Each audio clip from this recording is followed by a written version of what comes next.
I've described before how the rigours of the physical level a day can sometimes follow us to the real side.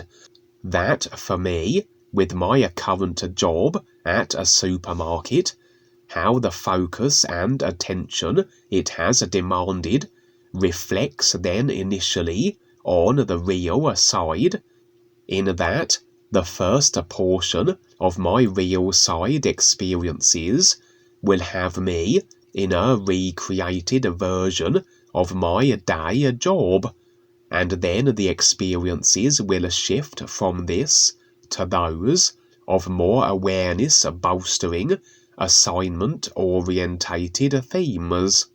So this does rather reveal how indeed, yes, the real side reflects our intent, focus, and attention placement. And when I am on the real side in my recreated job, very much then I am locked into my personal self-consciousness. In this case, a replaying of the job's events, or a playing of a version of the now stored memory references, that of my physical level job experience, stored in my consciousness, as all experiences will be. But then, as I rather release that which has claimed my focus, my job, so I release what are the ideas then of the consciousness, including the experience job-related ones, and moving then aside from the consciousness into my real awareness. Will the personal self allow the real awareness to utilize its personal self for the various making sense with life and awareness operations and assignments, etc.?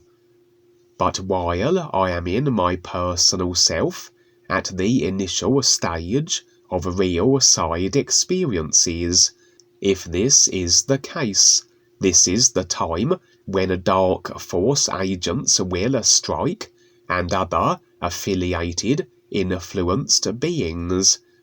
As absent of the real awareness standing, the personal self alone is more vulnerable, and only as capable as its personal developed abilities allow, and can be limited with the additional design of the consciousness, its various agreements, etc.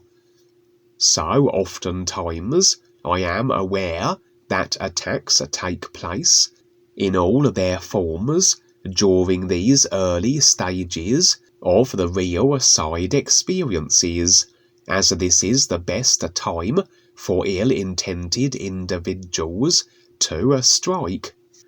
So even though they take place here, and I have the impression that they have, the personal self isn't always shown these attacks and so forth, unless it makes sense for it to see, if awareness can be gleaned through the viewing of them.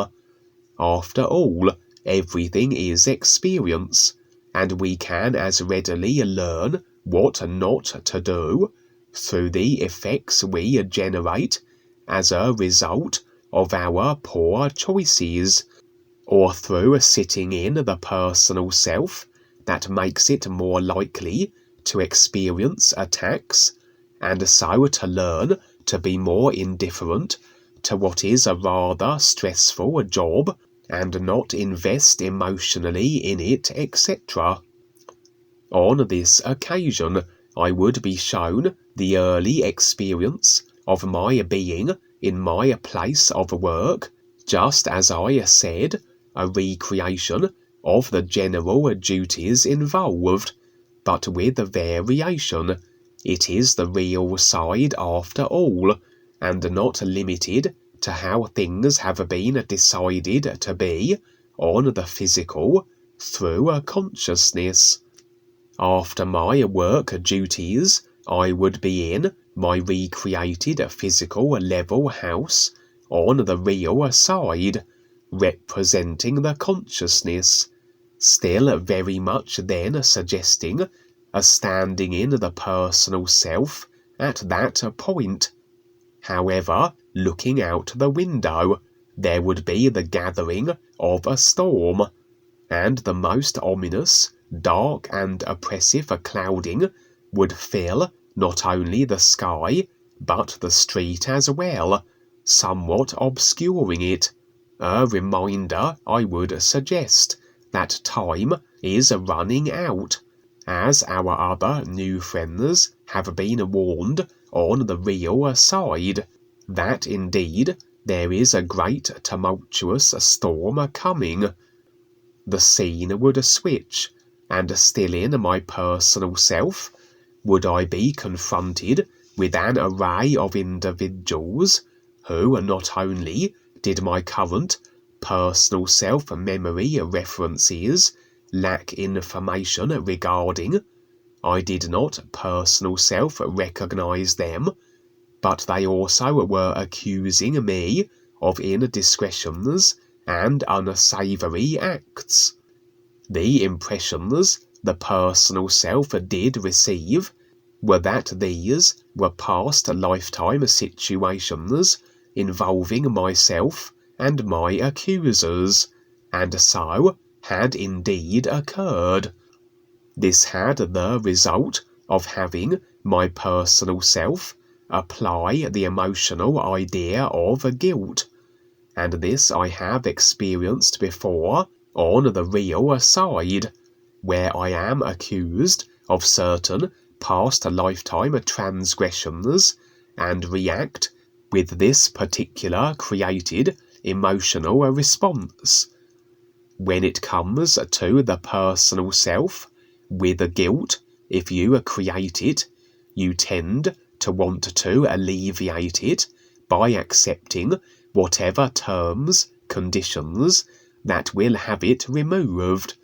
This can become a very powerful manipulating tool, regardless of if the guilt is through actual choices and decisions we have made, or the illusion of them, that we are convinced we have done something that we have not, and then the individual guilt-ridden is very agreeable to the dictates of the accuser, and as agreement between individuals is then a form of a contract, a deciding of the movie nature and role each participant will now share and assume, so simulated scenarios can be so, where individuals or entire species may resign themselves to certain restrictions or punishments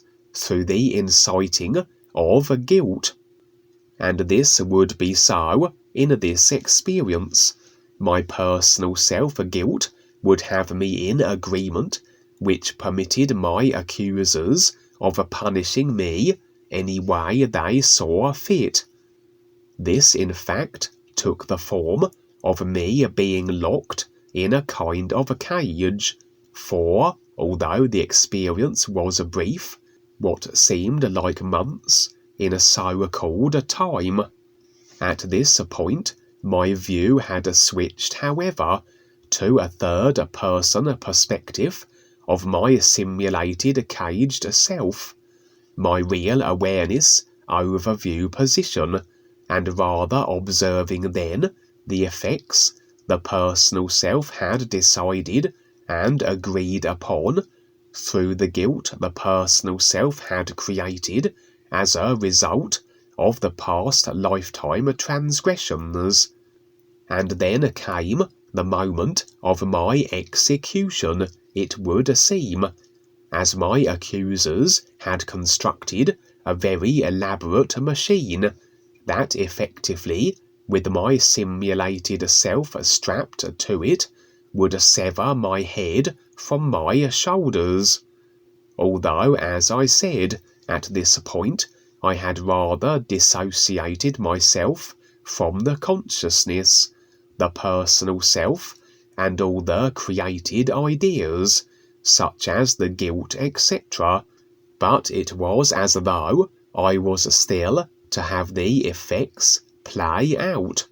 But then, as Duane has often told us, if you step fully into the real awareness, there is a karma or effects no more, assuming you can fully release all ideas of the consciousness and creation.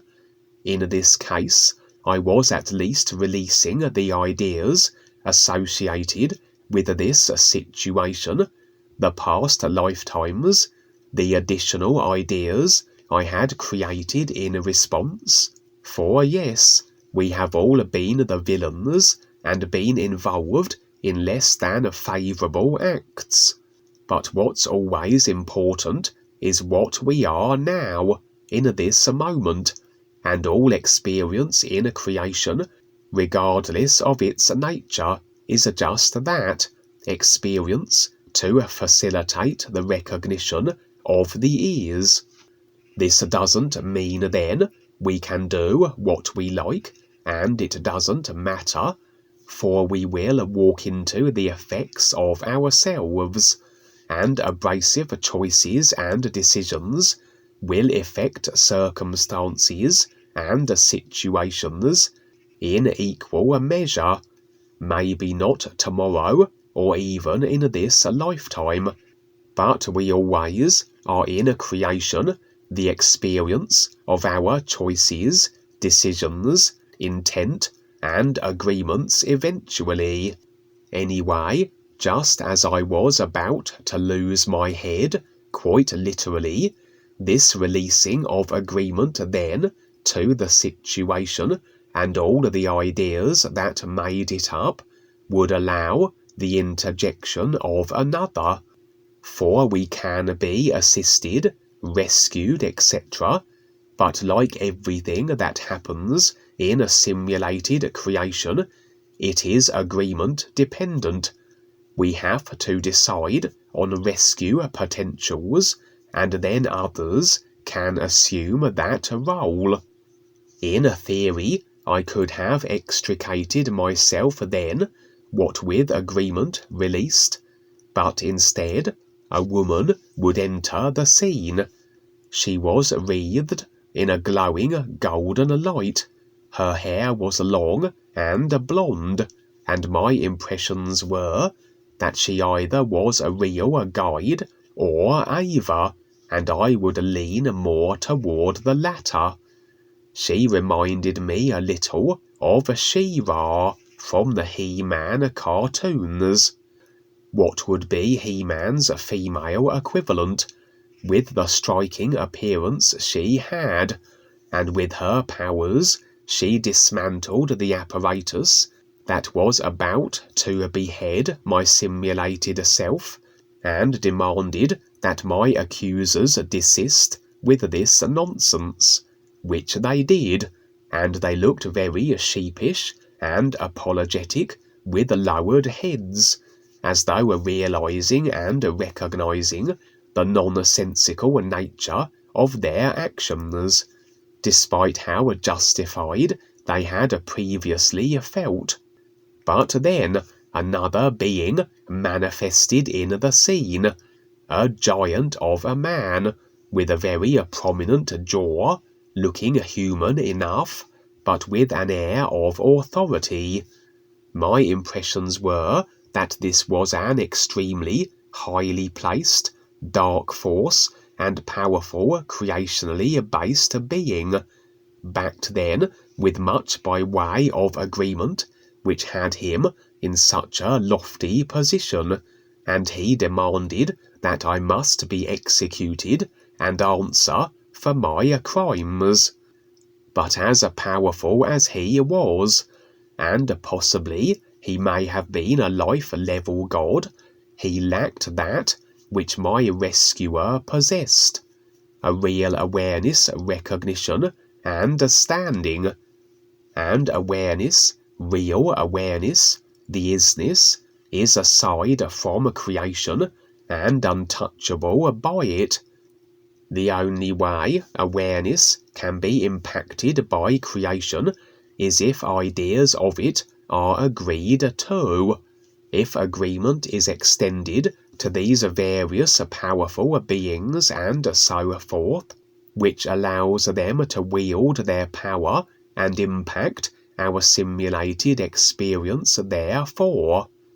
And so, after a bit of a standoff, the powerful, possibly life-level God being, realizing he had no power over one such as the guide or Ava, would withdraw, and I would accompany the golden glowing woman, exit the scene, and the experience would end there. Well, Kevin, whoopee-doo, yes, that's a great adventure movie all in its own. So just like Indiana Jones and James Bond and Goldfinger, it was close, wasn't it? Yeah, so that's fun. Thank you so much. Yes, thank you.